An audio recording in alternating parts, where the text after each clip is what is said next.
हर हर महादेव, जय माता दी। आज की वीडियो में जानेंगे दीपक में फूल विश्वास है या अंधविश्वास है, सत्य है या झूठ है।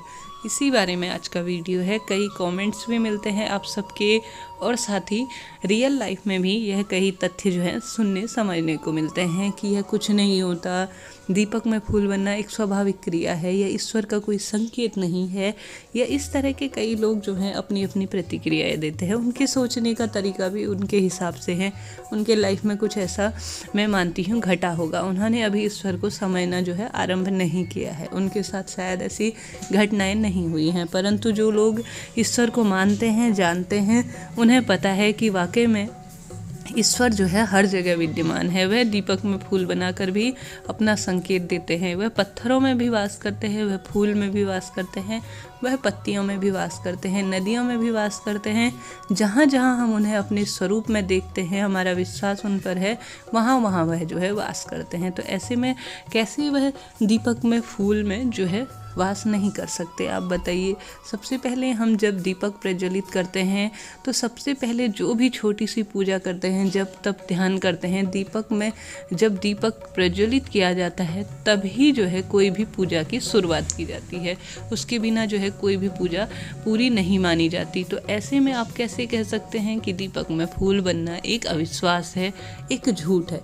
ईश्वर तो हर जगह है, वह देवताओं भगवान की मूर्तियाँ जो मंदिर में स्थापित मूर्ति है उसमें भी हैं, बड़े बड़े जो है प्रतिष्ठानों की मूर्तियों में भी है, बड़े बड़े जो है भगवान के देवघर हैं वहाँ भी विराजमान है। एक छोटा सा जहाँ गरीब का जो है मंदिर होता है किसी झोपड़ बस्ती में या किसी भी जगह पे छोटी सी स्थान पर भी होता है, छोटी सी झोपड़पट्टी हो, उसका छोटा सा घर हो, उसके अंदर छोटा सा मंदिर हो, तो वहाँ पर भी अगर विश्वास है तो वह विद्यमान है। बड़े बड़े देवालय जो हैं, बड़ी बड़ी झांकियाँ जो है उनमें भी देवता विद्यमान है। तो दीपक में फूल बनने में या दीपक में जो फूल बनता है उसमें देवता क्यों ना विद्यमान होंगे, आप बताइए। क्यों ना उनका शुभ संकेत मिलेगा। वह कई तरह से हमें शुभ संकेत देते हैं, तो दीपक में फूल बनना भी भगवान का एक शुभ संकेत है। हमें विश्वास है, जिसे विश्वास नहीं है कोई दिक्कत नहीं है। पर आप बताइए, आपने बहुत सी बार ऐसा देखा होगा और महसूस भी किया होगा कि आप किसी मुसीबत में होते हैं, मुश्किल में फंसे होते हैं और उस विश्वास या मुसीबत से निकलने का कोई रास्ता आपको दिखाई नहीं दे रहा होगा। उस वक्त जब आपकी हिम्मत हारने वाली होगी, तब लगभग आप हार ही चुके होंगे, तब उस स्थिति में आपको सभी देवता, देवी देवता, अल्लाह, भगवान, खुदा सब याद आ जाते हैं और आप बिल्कुल टूट कर बिखरने वाले होते हैं। और तभी कोई एक व्यक्ति, कोई ना कोई आशा की किरण आपकी ज़िंदगी में आती है और उस मुश्किल से, मुसीबत से आपको निकाल देती है। तो आप बताइए, चलो एक कहानी के माध्यम से एक ऐसा उदाहरण आपको देती हूँ।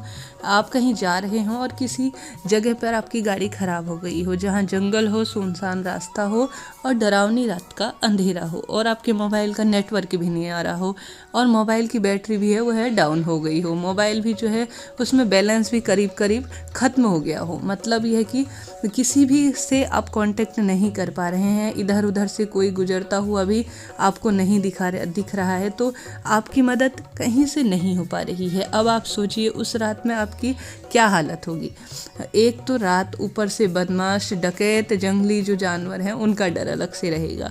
अब जरा सी आहट ही आपकी जान को निकलने का ऐसा डर आपके मन ही मन आपको खाए जा रहा है। आपको मन ही मन जो है यमराज के साक्षात दर्शन हो गए हैं। अल्लाह, खुदा, भगवान, ईश्वर सभी एक साथ आपको, जिस भी इष्ट को आप मानते हैं वही याद आ गए हैं।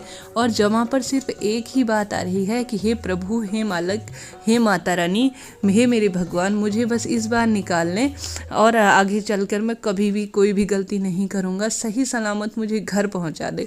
विशेष रूप से हम लोग तो जो है मन्नत भी मांग लेते हैं, कई लोग जो हैं इस समय मन्नत भी मांग लेते हैं कि भगवान बस इतना सा कर दे, मैं ये करूँगा वो करूँगा।